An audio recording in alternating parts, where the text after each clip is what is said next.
Essa mensagem é administrando responsabilidades. Administrando responsabilidades. Mateus 25, do 14 ao 30, o texto diz assim: O reino dos céus também pode ser ilustrado com a história de um homem que estava para fazer uma longa viagem. Ele reuniu seus servos e lhes confiou seu dinheiro, dividindo-o de forma proporcional à capacidade deles. Ao primeiro entregou 5 talentos, ao segundo 2 talentos e ao último 1 talento. Então foi viajar. O servo que recebeu 5 talentos começou a investir o dinheiro e ganhou outros 5. O servo que recebeu 2 talentos também se pôs a trabalhar e ganhou outros 2. Mas o servo que recebeu 1 talento cavou um buraco no chão e ali escondeu o dinheiro de seu senhor. Depois de muito tempo, o senhor voltou de viagem e os chamou para prestarem contas de como haviam usado o dinheiro. O servo ao qual ele havia confiado 5 talentos se apresentou com mais 5. O senhor me deu 5 talentos para investir e eu ganhei mais 5. O senhor disse: Muito bem, meu servo bom e fiel, você foi fiel na administração dessa quantia pequena e agora lhe darei muitas outras responsabilidades. Venha celebrar comigo. O servo que havia recebido 2 talentos se apresentou e disse: O senhor me deu 2 talentos para investir e eu ganhei mais 2. O senhor disse: Muito bem, meu servo bom e fiel, você foi fiel na administração dessa quantia pequena e agora lhe darei muitas outras responsabilidades. Venha celebrar comigo. Por último, o servo que havia recebido 1 talento veio e disse: Eu sabia que o senhor é homem severo, que colhe onde não plantou e ajunta onde não semeou. Tive medo de perder seu dinheiro, por isso o escondi na terra. Aqui está ele. O senhor, porém, respondeu: Servo mau e preguiçoso, se você sabia que eu colho onde não plantei e ajunto onde não semeei, por que não depositou meu dinheiro? Pelo menos eu terei recebido juros. Em seguida ordenou: Tirem-no daqui. Tirem o dinheiro desse servo e deem ao que tem os 10 talentos, pois ao que tem mais lhe será dado, e terá em grande quantia, mas do que nada tem, mesmo o que não tem, lhe será tomado. Agora lancem este servo inútil para fora na escuridão, onde haverá choro e ranger de dentes.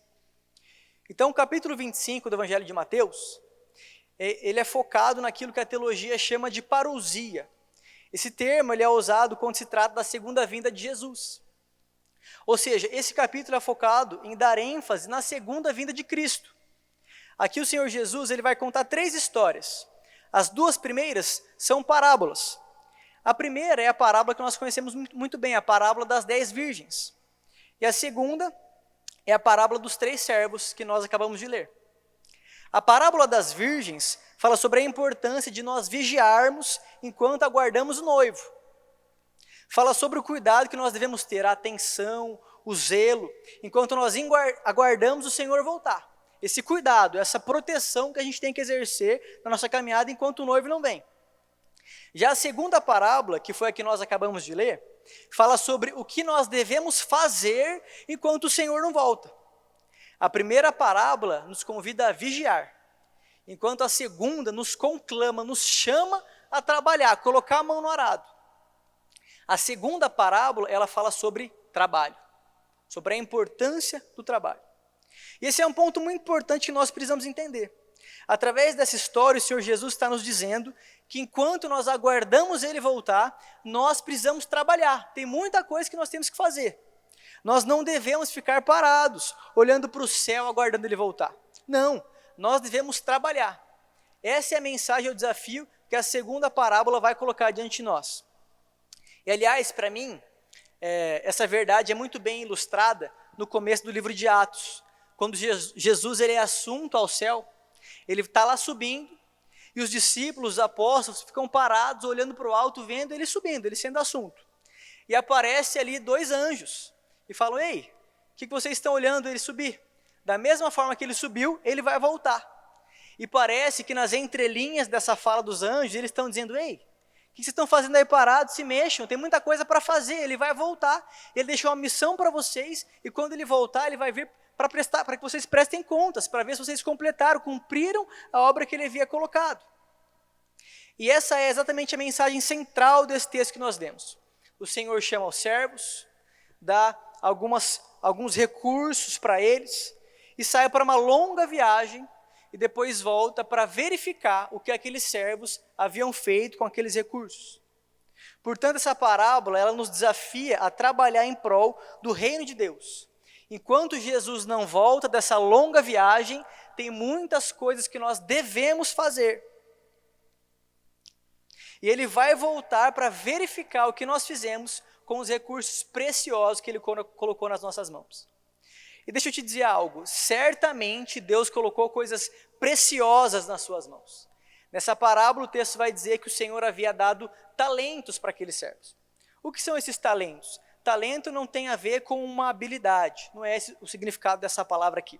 Talento era uma unidade de medida, era uma quantia de valor, que poderia ser 35 quilos de ouro, prata ou bronze. Ou seja, era muita grana, era uma quantia considerável, era uma quantia preciosa, era um recurso precioso. E assim como na parábola, o Senhor Jesus também confiou recursos preciosos nas suas mãos. E quais são esses recursos? Absolutamente tudo que você tem. Porque tudo vem de Deus. Olha só o que diz Salmos 24, versículo 1. A terra e tudo que nela há são do Senhor. O mundo e todos os seus habitantes lhe pertencem. Também o que diz em Tiago, capítulo 1, versículo 17.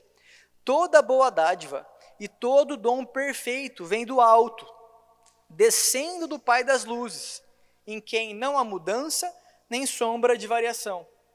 Ou seja, tudo que você tem é de Deus. Sua vida, seu tempo, seu dinheiro, sua namorada, sua esposa, seu trabalho, seu ministério, os dons e talentos que Ele confiou a você, tudo pertence ao Senhor, absolutamente tudo. Ele confiou a mim e a você, e agora é o nosso papel administrarmos isso com responsabilidade. E esse é o desafio que eu creio que Deus colocou no meu coração nessa noite, nos levar a administrar com mais responsabilidade aquilo que Deus tem confiado nas nossas mãos. Então, através desse texto, eu aprendo algumas verdades que vão nos direcionar nesse desafio. E a primeira verdade é a seguinte: Deus te deu uma responsabilidade. Deus te deu uma responsabilidade. Olha só o que o texto diz no versículo 14, eu vou ler para você. O reino dos céus também pode ser ilustrado com a história de um homem que estava para fazer uma longa viagem. Ele reuniu seus servos e lhes confiou dinheiro, dividindo de forma proporcional à capacidade deles. Ao primeiro entregou 5 talentos, ao segundo 2 talentos e ao último 1 talento. Então foi viajar. Deus havia confiado a eles uma responsabilidade. A responsabilidade de administrar aqueles recursos que, como eu disse, eles eram preciosos. E o que significa ser responsável por algo, ter uma responsabilidade? Significa que se der algum problema, é com você que eles vão falar. Então, ser responsável por algo é quando alguém chega e fala, olha, eu queria falar com o responsável. Você fala, sou eu. É comigo mesmo, o que você precisa? Se der alguma coisa errada aqui, a culpa é minha. Eu estou responsável por esse lugar. Eu estou responsável por cuidar, por administrar. Eu me responsabilizo por isso. A importância da responsabilidade precisa ser resgatada na nossa geração. Porque os jovens dos nossos dias, eles têm fugido das responsabilidades. Cada vez mais nós terceirizamos. Cada vez mais nós culpamos outros por algo que nós deveríamos enfrentar. A nossa geração adora culpar terceiros por problemas que nós deveríamos abraçar, por coisas, questões que nós deveríamos encarar de frente. Problemas nossos, pessoais. Nós culpamos nossos pais, nós culpamos os líderes, culpamos pastores, os problemas da sociedade, nós culpamos as ideologias, nós culpamos a mídia, nós ficamos terceirizando, mas nós não batemos no peito e falamos, a responsabilidade é minha, eu sou o culpado, eu deveria estar prestando mais atenção nessas questões. Então nós precisamos resgatar a importância dessa palavra, responsabilidade. Sabe, na adolescência, quando eu comecei a trabalhar com meu pai me ensinou o princípio da responsabilidade. Na época eu não percebi, mas hoje eu vejo. Então, quando eu comecei a trabalhar com ele, às vezes chegava algum cliente, especialmente algum cliente que estava com algum problema, ou alguém que vinha para oferecer alguma coisa, alguém que vinha querendo vender um produto, algum serviço que poderia ser útil para a empresa, eu corria para chamar o meu pai. A pessoa queria falar com o responsável, eu ia lá e chamava o meu pai, que era o dono da empresa. Até que chegou um dia que meu pai chegou em mim e falou assim, filho, olha, eu quero que você comece a resolver essas coisas aqui. Quando chegar alguém nesse tipo de situação, eu não quero mais que você vá me chamar. Eu quero que você resolva e depois, se precisar, você vá lá e me fala. Eu quero que você tome conta disso aqui, eu quero que você se responsabilize. Então, a partir daquele momento, toda vez que chegava alguém e falava, olha, eu queria conversar com um responsável, eu dizia, sou eu mesmo, pode falar. É comigo mesmo, que eu posso te ajudar. Eu comecei a me responsabilizar pelas questões que aconteciam ali.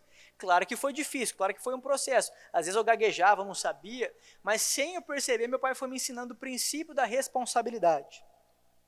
Sou eu que estou cuidando aqui. Se acontecer alguma coisa, é comigo. Se precisar de algo, é comigo. Isso é a responsabilidade. Nós precisamos resgatar essa verdade. Então entenda, tudo é de Deus, mas Ele confiou a você para cuidar, para ser o responsável. Esse é o princípio do que nós chamamos de mordomia cristã. Nós somos os responsáveis por administrar tudo aquilo que é de Deus. O mordomo, ele cuida dos bens do patrão como se fosse dele mesmo. Ele administra com esse nível de responsabilidade, como se fosse dele. Por isso ele zela, por isso ele cuida, por isso ele trabalha com excelência. Ele é o responsável por administrar aquilo tudo. Então, o seu trabalho, o seu ministério, como eu já falei, quero reforçar, sua esposa, sua namorada, os seus recursos, seu dinheiro, seus dons e talentos, o seu tempo, pertence ao Senhor. Mas você é o mordomo de Deus. Você tem que administrar tudo isso como se fosse seu. E você tem que administrar com muita responsabilidade. Desde o início foi assim, Deus nos dando responsabilidades. Os responsáveis por cuidar do jardim eram Adão e Eva. Eles deveriam plantar, cultivar, eles eram os responsáveis. Olha só o que diz Gênesis capítulo 2, versículo 15. O Senhor Deus colocou o homem no jardim do Éden para cultivá-lo e tomar conta dele. Desde o início, Deus confiando responsabilidades ao ser humano. Cultivar é tomar conta de algo, é ser o responsável. É aquele para quem nós fazemos as perguntas quando as coisas dão errado. E foi exatamente isso que aconteceu no jardim do Éden. Quando eles pecaram, comeram do fruto que não deveria, o que Deus fez? Foi falar com os responsáveis. Ei, Adão, Eva, o que aconteceu? Ele foi tratar com aqueles que eram os responsáveis por aquele local. Deus foi lá falar com eles. Por isso entenda, Deus te deu responsabilidades. Não tente fugir delas, não tente ignorar. Não tente terceirizar, escolher culpados, passar para outras pessoas o problema. Você é o único responsável por aquilo que Deus te deu. Aquilo que Deus confiou nas suas mãos, não adianta você jogar para terceiros, para fulano, para ciclano, não. Você é o responsável por aquilo que Deus colocou nas suas mãos. Deixa eu dizer, você é o responsável pela sua vida com Deus. Muitas vezes nós queremos culpar os nossos líderes, que às vezes, mas meu líder não me liga, ele não me faz uma visita, não me dá a atenção que eu gostaria, o meu pastor não vem atrás, isso, aquilo, outro, e nós ficamos terceirizando a nossa vida com Deus, dizendo que que existem outras pessoas que são os culpados ou as culpadas por nós não estarmos caminhando bem na fé. Foi um problema que aconteceu, foi algo que fulano fez para mim, me chateou, me magoou, agora não consigo mais frequentar a igreja, não consigo mais ir aos cultos, é por causa dele, é por causa dela. Não, você é o responsável pela sua vida com Deus. Você é sacerdote, você tem livre acesso a Deus. Como sacerdote, a responsabilidade da sua caminhada com o Senhor, ela é totalmente sua. Se as coisas saírem dos trilhos, se as coisas fugirem do controle, é você quem tem que novamente trazer elas para o lugar correto. Então, nós precisamos urgentemente resgatar essa necessidade de compreendermos a responsabilidade que Deus colocou sobre a nossa vida. Esse é o primeiro ponto. E o segundo ponto é, trabalhe para desenvolver aquilo que Deus te deu. Olha só o que diz o versículo 16 a 17. Ele diz assim: o servo que recebeu 5 talentos começou a investir o dinheiro e ganhou outros 5. O servo que recebeu 2 talentos também se pôs a trabalhar e ganhou outros 2. Então o texto diz que os servos começaram a trabalhar com aquilo que Deus havia confiado nas mãos deles.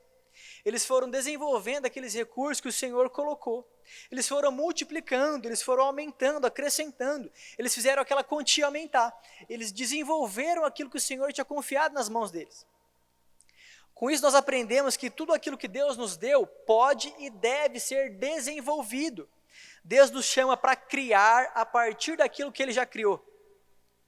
E isso é um privilégio e também demanda muito trabalho. É algo que necessita muito trabalho da nossa parte.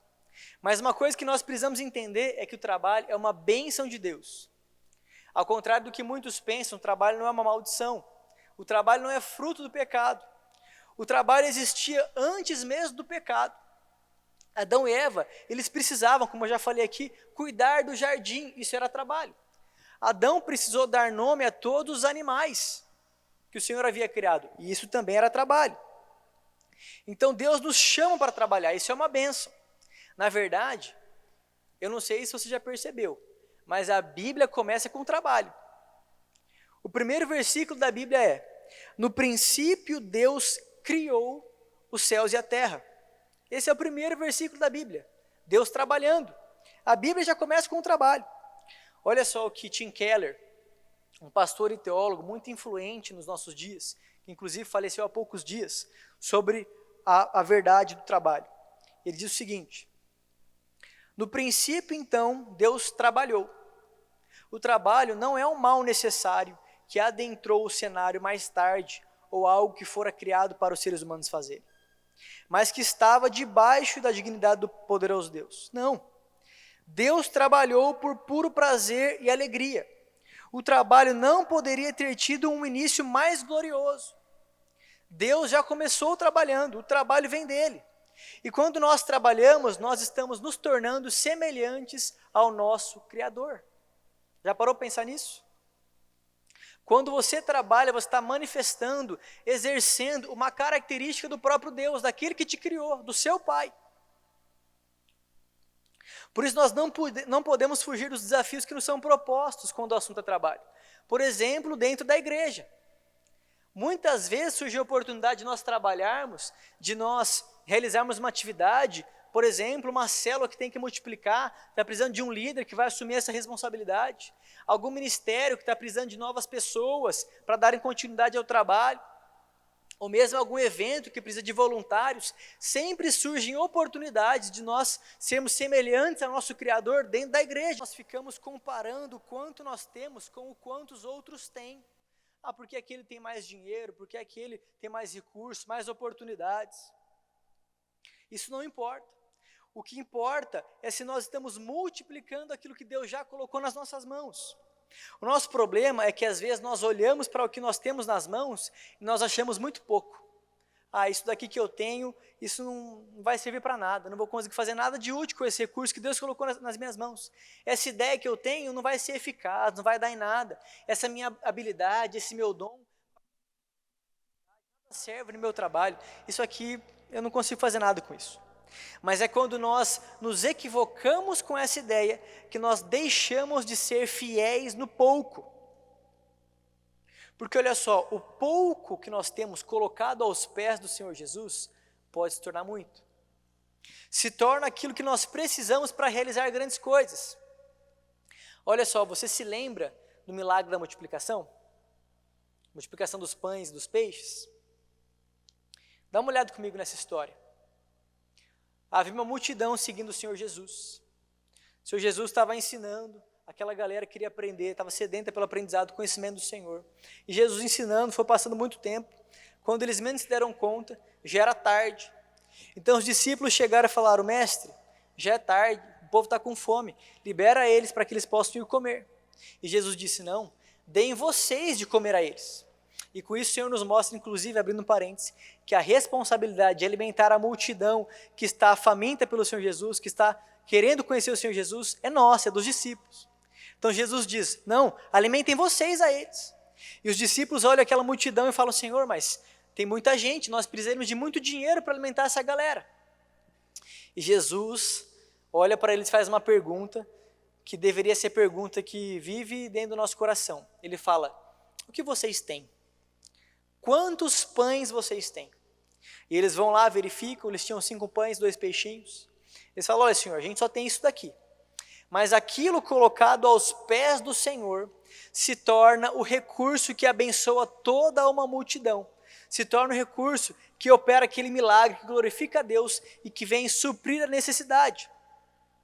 Por isso, o pouco que você tem nas suas mãos, se colocado aos pés do Senhor Jesus, pode fazer a diferença na vida de muita gente. Nós precisamos parar de olhar para os nossos 5 pães, 2 peixinhos e achar que é pouca coisa. Isso colocado aos pés do Senhor é capaz de fazer a diferença na vida de muita gente. Sabe, eu creio que essa é a pergunta que o Senhor quer fazer para nós nessa noite. O que você tem? O que você tem nas suas mãos? Qual é o recurso que você carrega? Quem sabe você tem somente uma ideia. Algo que começou a nascer no seu coração, uma observação, algo que pode ser que dê certo. Você não tem certeza, mas é uma ideia, é pequena. Mas quem sabe se você colocar aos pés do Senhor, não pode ser algo que vai abençoar toda uma família, toda uma cidade, toda uma nação. Quem sabe o que você tem é uma rede social com alguns seguidores. Mas quem sabe, isso colocado aos pés do Senhor Jesus, não pode ser um canal de espalhar a mensagem dele, não pode ser um canal que vai gerar um conteúdo, que vai abençoar as pessoas, que vai transformar, mudar pensamentos. Lembra quando eu disse que nós terceirizamos responsabilidades? Nós pensamos, não, deixa que outras pessoas fazem isso. Outras pessoas cuidam dessa área, outras pessoas geram conteúdo, outras pessoas vão ter as ideias, isso não é para mim. E nós terceirizamos a responsabilidade. Deixa eu te falar, a responsabilidade de ser bênção em Londrina, de ser bênção nessa igreja, de ser bênção por onde você passa, é sua. Não é de outras pessoas. Deus chamou você para fazer a diferença. É o que Ele colocou nas suas mãos que Ele quer usar. São os seus pães e os seus peixes. O que você tem? O que tem nas suas mãos? O que você carrega? Quais são os seus recursos?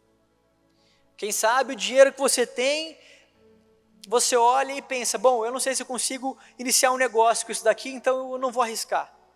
Mas quem sabe, se você der um passo de fé, não é o passo que você precisa para iniciar algo grandioso. Algo que vai mudar a sua história, a história da sua família.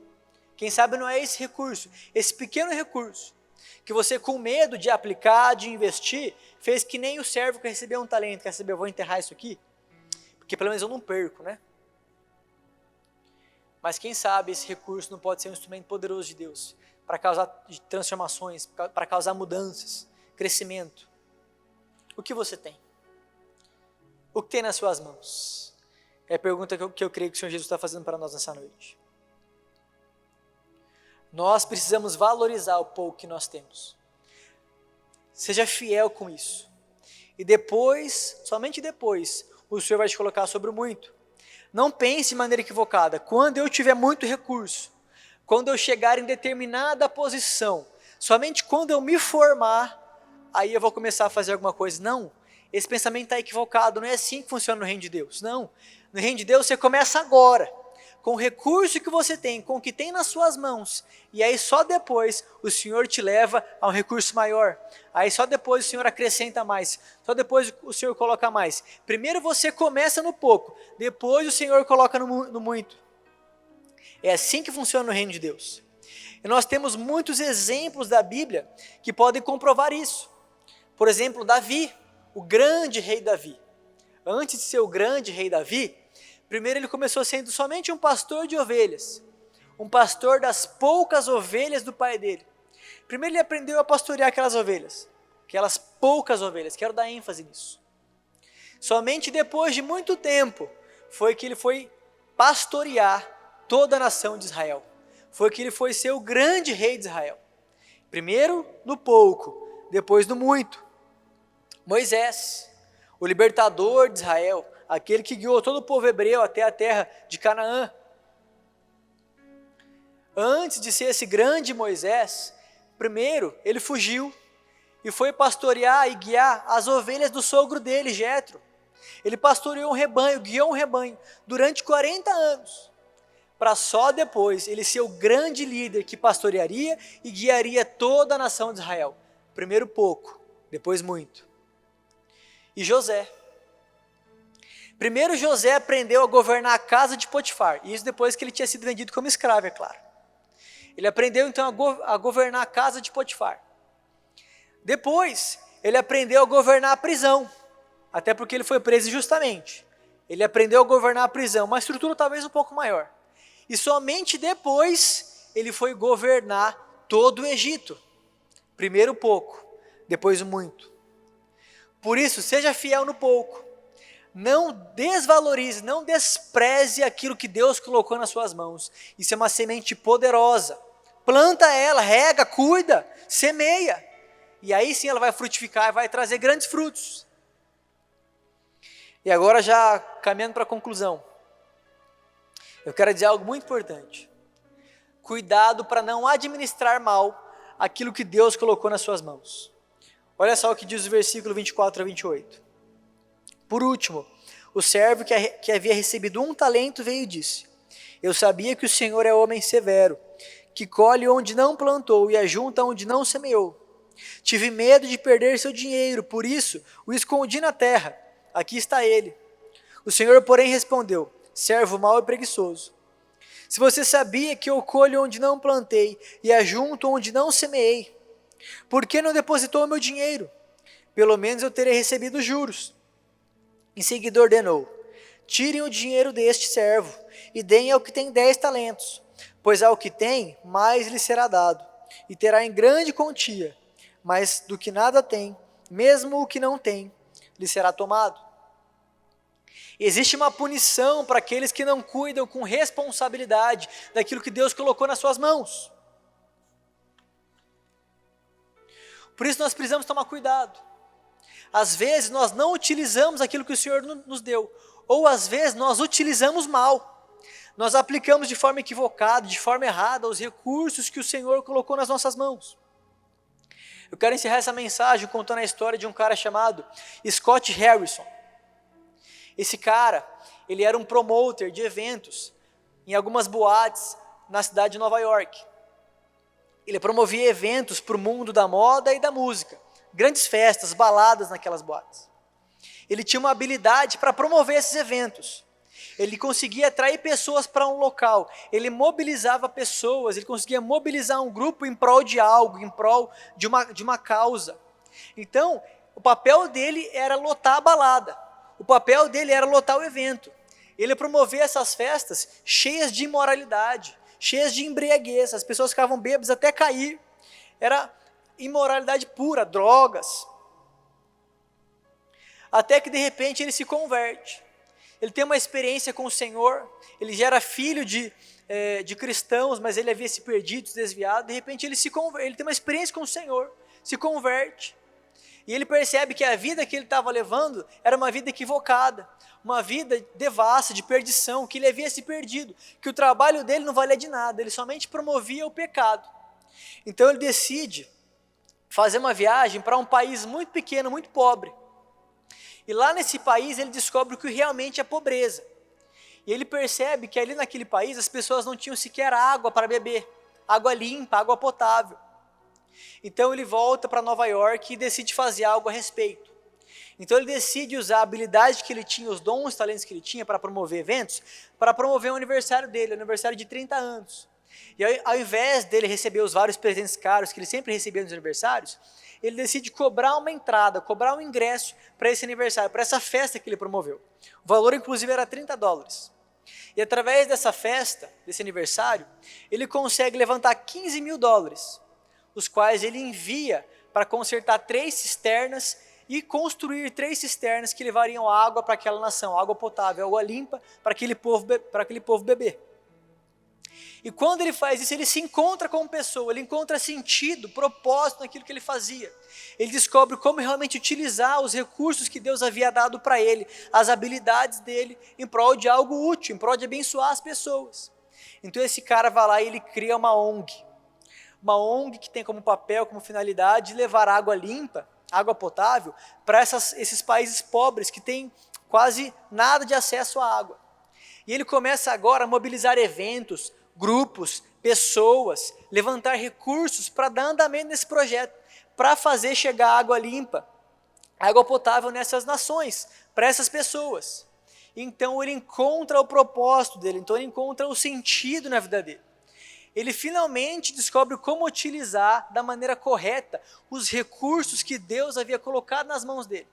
Aquela habilidade que ele tinha para promover eventos, festas, para angariar pessoas, juntar pessoas em prol de uma causa, levantar recursos, agora ele começa a utilizar esses mesmos dons e talentos em prol do reino de Deus, em prol de abençoar pessoas, abençoar nações. Então, quem sabe nessa noite você não tem encontrado muito sentido naquilo que você está fazendo na sua vida. Quem sabe nessa noite você não tem encontrado razão de viver, razão pela qual você trabalha, pela qual você faz o que faz.